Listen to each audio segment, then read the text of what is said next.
¿Por qué estamos hablando nuevamente de lepra? Bueno, vamos a preguntar a quien sabe para poder tener un estado de situación a lo que es hoy la enfermedad. Está María del Carmen Terráez en contacto con nosotros, su matrícula es la 2796, es médica dermatóloga, trabaja en el dispensario dermatológico, además es docente de la universidad y es vicepresidenta de la Sociedad Argentina de Leprología. ¿Cómo le va, María del Carmen? Cristina es mi nombre, buen día.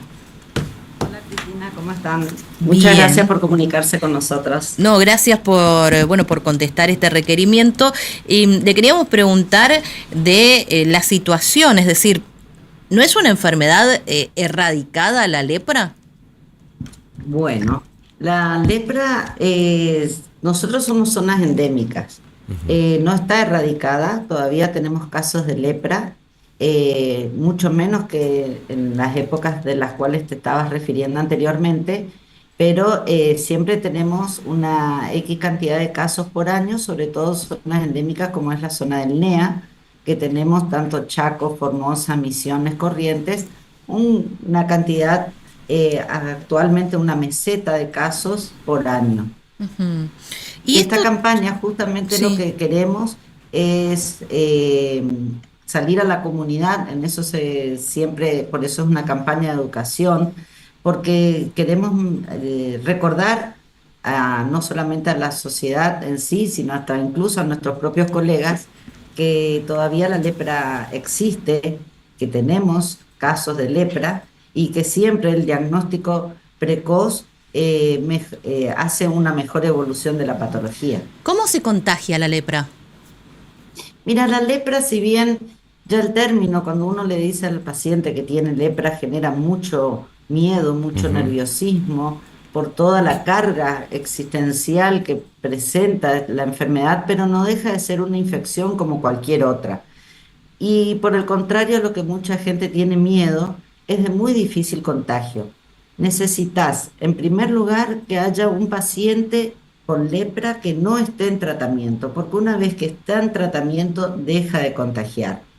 Por otro lado, necesitas un contacto estrecho y constante con esa persona. Y por otro lado, tenés que ser susceptible a adquirir la enfermedad. O sea, no se enferma el que quiere, sino el que puede, podríamos decir. Es de muy difícil contagio. Se contagia a través de las gotitas de Fluger, que llamamos, que es lo que, por contacto a través de lo que uno elimina a través de las vías respiratorias, pero es de muy, muy difícil contagio. Requiere un contacto muy estrecho y no todas las formas de lepra contagian. Ujú. Hay un grupo en el cual los pacientes no eliminan el bacilo, por lo tanto no son contagiantes, digamos, y un grupo muy pequeño que sí lo pueden hacer, pero al momento que empiezan la medicación dejan de contagiar. ¿Es mito que no se cura la lepra o es real? No, sí, se cura la lepra. La lepra se cura. Tenemos un tratamiento que es gratuito.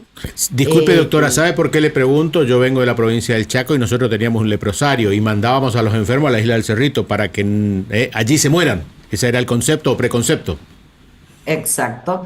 Hasta que empezaron las medicaciones. Ujú. Una vez que empezó las medicaciones, en primer lugar salió primero un antibiótico y desde el 82 existe una poliquimioterapia, se le llama, que es la asociación de varios antibióticos que el paciente toma diariamente y de acuerdo al tipo de lepra, el tratamiento dura o 6 meses o un año.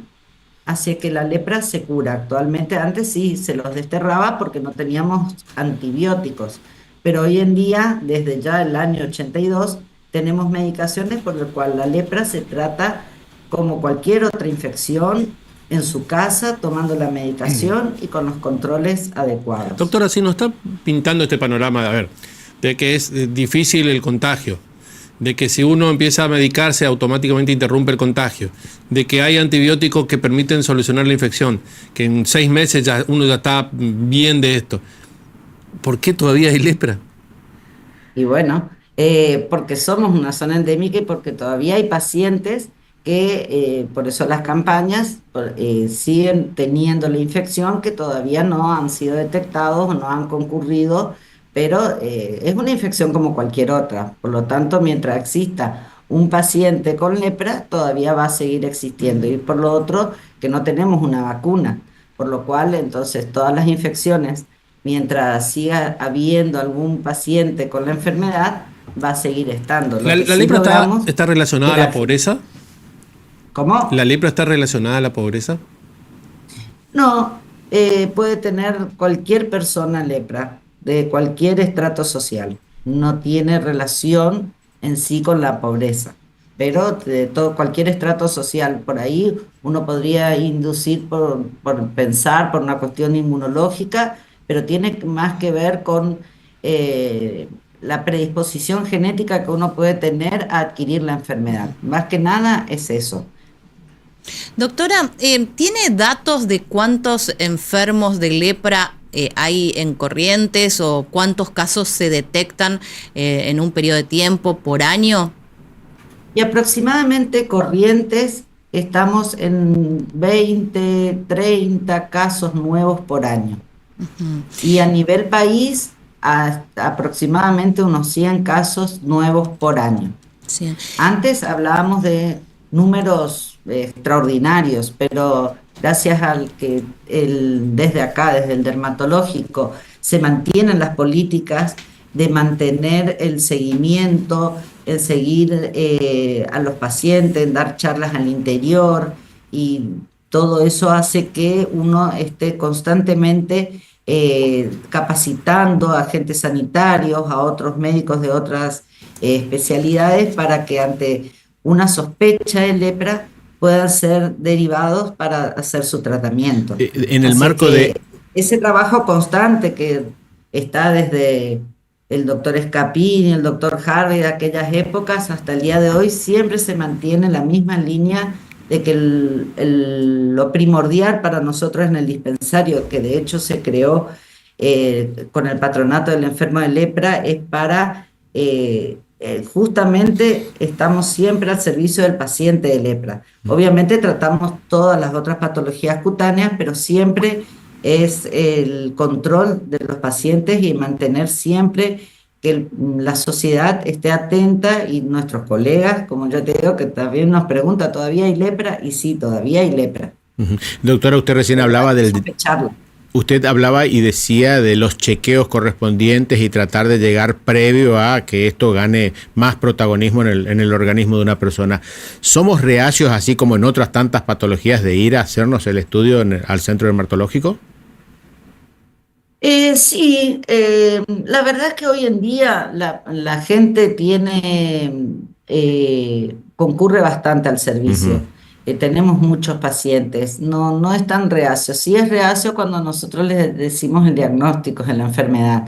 Cuesta mucho sacar ese estigma porque el mayor problema que tiene esta enfermedad es el estigma. Claro. Entonces, la ignorancia hace que uno tenga miedo. Si nosotros, por eso siempre apuntamos a que el paciente no tenga miedo, siempre le explicamos, mira, es una infección, nada más que dura un poquito más tiempo el tratamiento, pero es una bacteria que uno toma el antibiótico y se cura.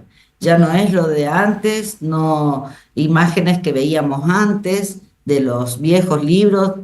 Imagínate que de la lepra se habla desde la Biblia, Ujú. así es que carga con todo ese estigma que de años tras años, pero bueno, tratamos de sacar ese estigma informando a la sociedad de que es una infección como cualquier otra, que hace un antibiótico y se va a curar, que una vez que está en tratamiento no tiene que tener miedo de compartir con su familia, de abrazar a sus hijos, a sus nietos, puede estar en una vida totalmente normal como cualquier otra persona que tiene cualquier otra infección. Doctora, ¿cuáles son los síntomas? Mira, en medicina siempre hablamos de patologías que son grandes simuladoras. ¿Por qué? Porque parecen muchas otras patologías. Y la lepra es una de ellas. Por ejemplo, aparecen manchas. Las manchas pueden ser hipocrómicas, le llamamos hipocrómicas cuando son más claritas que la piel del paciente. Pueden ser rojitas, pueden ser amarronadas.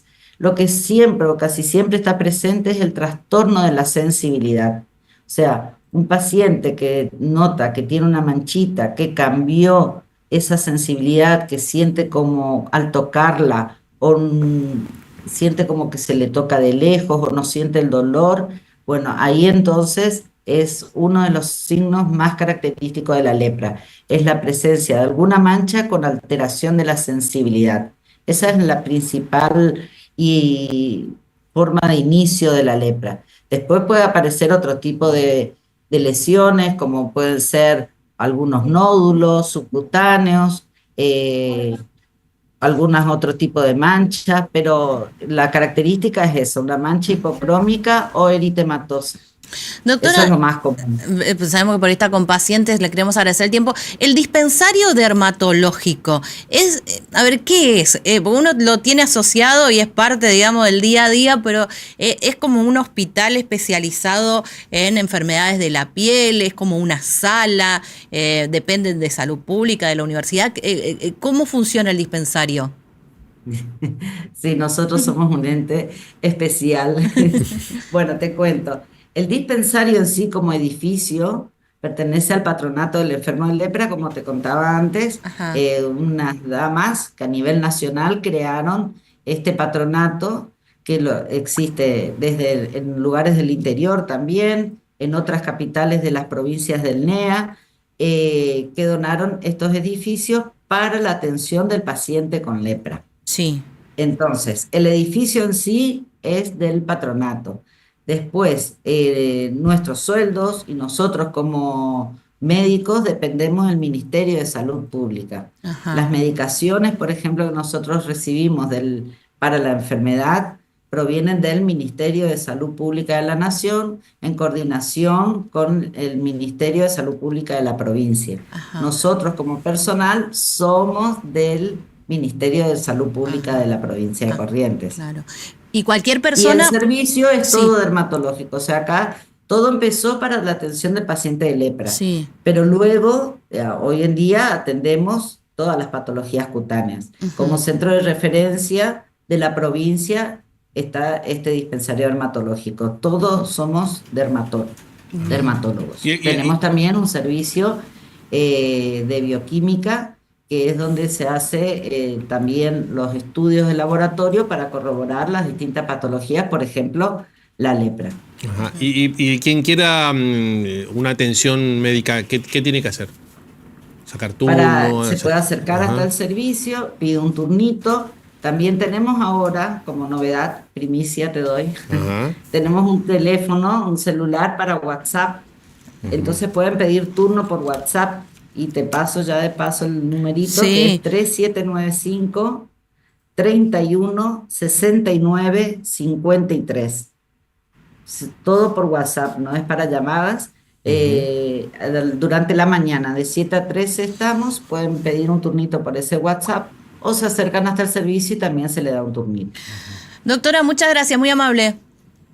Bueno, muchas gracias y gracias por difundir, porque para nosotros, eso que me olvidaba de comentarte, que la Sociedad Argentina de Dermatología todos los años lanza esta campaña que dura una semana. Claro. Pero en Corrientes, por un decreto provincial desde el año 1995, se toma al mes de octubre como el mes de la lepra. Ajá. Entonces, todo el mes nos encargamos de salir a los medios de comunicación, a hacer talleres, a reuniones con agentes sanitarios, que para nosotros son los más importantes y a veces el primer contacto del paciente al que primero recurre es a un agente sanitario.